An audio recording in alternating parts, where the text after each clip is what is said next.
And now we turn to rare earth minerals. Most people have never seen them, but modern life cannot function without them. From smartphones to missiles, they are everywhere. And right now, control over these elements is sparking a global race. China dominates the supply chain, and that has left other governments scrambling. Malaysia is negotiating a joint project with China. Britain is moving toward a deal with Greenland, and the US is investing heavily in its own supply chain. So, is this the beginning of a new gold rush? Our next report explains. The global race for rare earth elements is heating up, and fast. From China to Malaysia, from the United Kingdom to the icy landscapes of Greenland, nations are scrambling for control for the most critical materials of our time. These 17 rare metals power our smartphones, electric vehicles, wind turbines, batteries, and even next-generation defense systems. And now, they've become the heart of a new geopolitical tug-of-war. For years, China has held an unchallenged lead.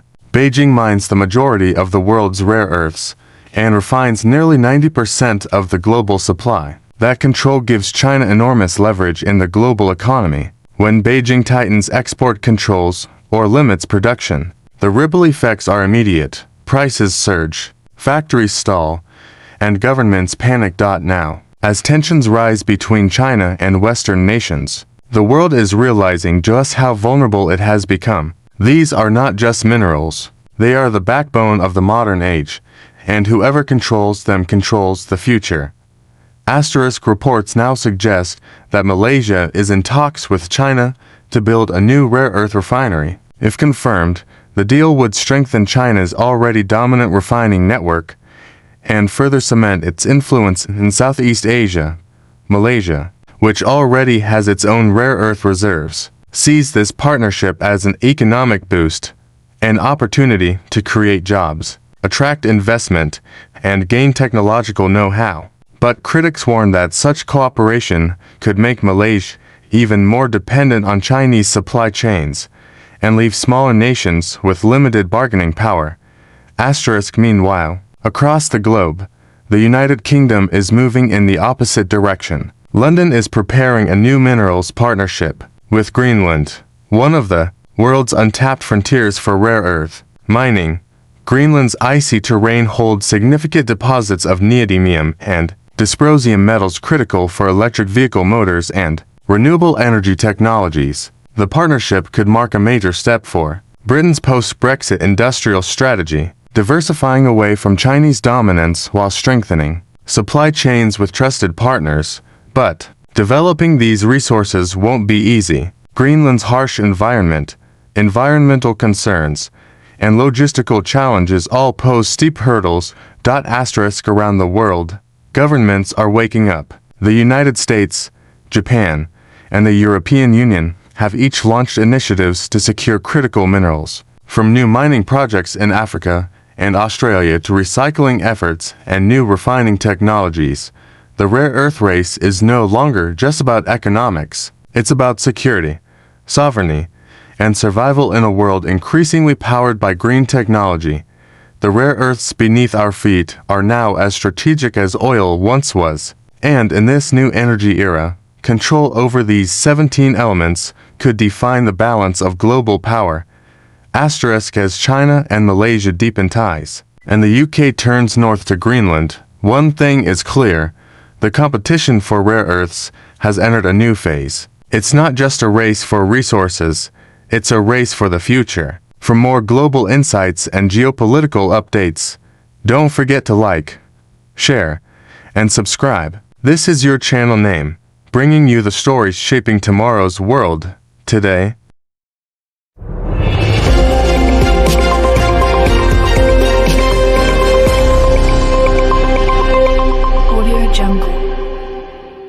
Have you ever wondered what makes your smartphone smart, your electric car run, or a wind turbine generate clean energy? The secret lies in a group of 17 obscure metals known as rare earth elements. They're the unsung heroes of our modern tech-driven world, essential for everything from tiny consumer electronics to massive defense systems. And right now, a fierce global competition for these critical minerals is heating up, reshaping international politics and supply chains as we speak. For decades, one country has held nearly all the cards in this high-stakes game, China. But the world is waking up, and new players are entering the arena, determined to shift the balance of power. Stick around as we unpack the great rare earths race and what it means for our future. So, how did one nation come to dominate such a critical global resource? Let's rewind a bit. The story of China's rare earth supremacy is one of strategic foresight, massive state investment, and, frankly, a willingness to bear the environmental costs that other nations weren't. Beginning in the 1980s, China began to scale its mining and processing capabilities at an astonishing rate.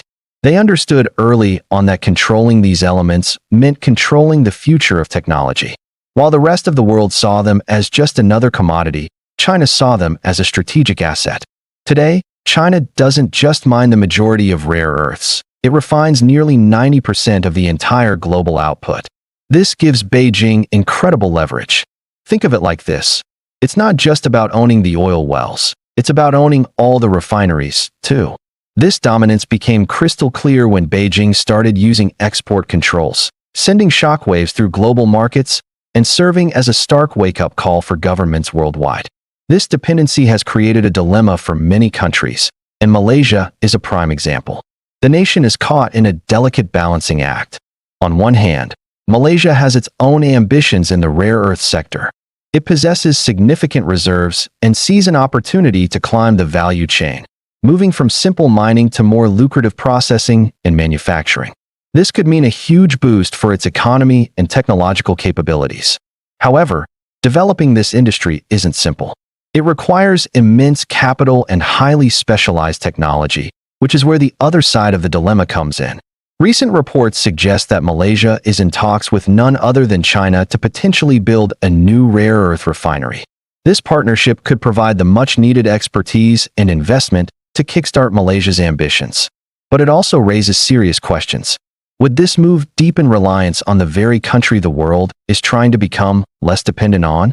It's a classic case of balancing economic opportunity against strategic risk, a tightrope walk that many nations are now facing in this new era of resource competition.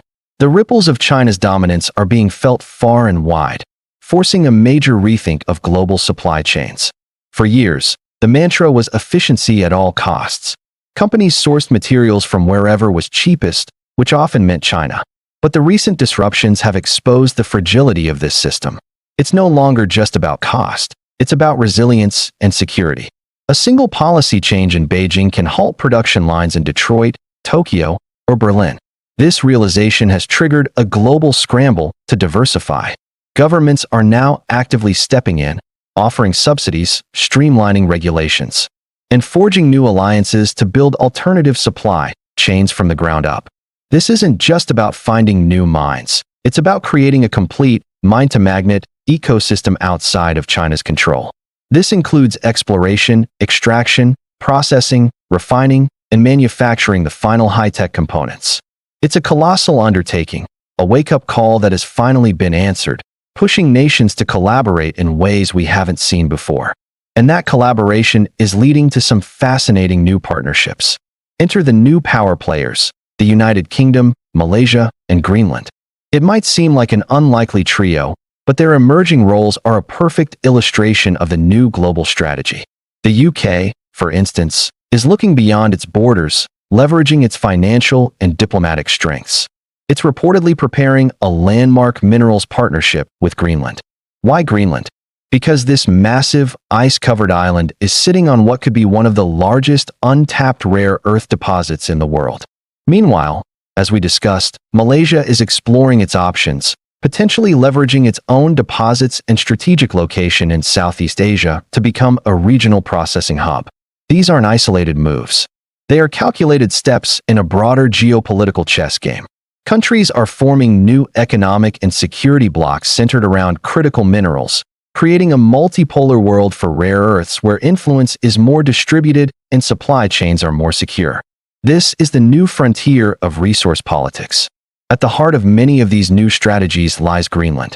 This autonomous territory of Denmark holds a potential treasure trove that could fundamentally alter the global rare earths map. One deposit alone, Kvanefjeld, is considered one of the most significant in the world, containing a wide array of these critical elements. If developed, it could provide a stable, long-term supply to Europe and North America, drastically reducing their reliance on China. However, unlocking this treasure is fraught with challenges. There are immense environmental concerns. Rare earth mining can be a messy business, and in a pristine and fragile ecosystem like Greenland's, the stakes are incredibly high. The local population is divided, weighing the promise of economic prosperity and independence against the potential for irreversible environmental damage. The political debate in Greenland is intense, and the outcome will have global repercussions. Will Greenland's treasure be unlocked, shifting the global balance of power? Or will environmental and social concerns keep it locked beneath the ice? The world is watching. So where does this leave us? The era of a single dominant player in the rare earths market is being challenged. The global race is on, not just to dig new mines, but to build resilient, diverse, and sustainable supply chains for the materials that will power the 21st century. Nations like the UK, Malaysia, and Greenland are stepping onto the stage, creating a more complex and dynamic playing field. This competition is driving innovation in extraction and recycling technologies and forcing a much-needed conversation about the environmental and social responsibilities that come with mining these critical resources. The outcome of this great rare earths competition will define more than just our gadgets. It will shape the future of global trade, technology, and international relations for decades to come. The next time you pick up your phone or see an electric car glide by, remember the invisible global scramble that makes it all possible. Thanks so much for joining us on this deep dive into the world of rare earths. It's a topic that's only going to become more important in the years ahead. If you found this video insightful, please hit that like button and consider subscribing to our channel for more content that breaks down the complex forces shaping our world. Don't forget to ring the notification bell so you never miss an update. We'd love to hear your thoughts in the comments below. What do you think is the future of the rare earths market? Until next time, stay curious.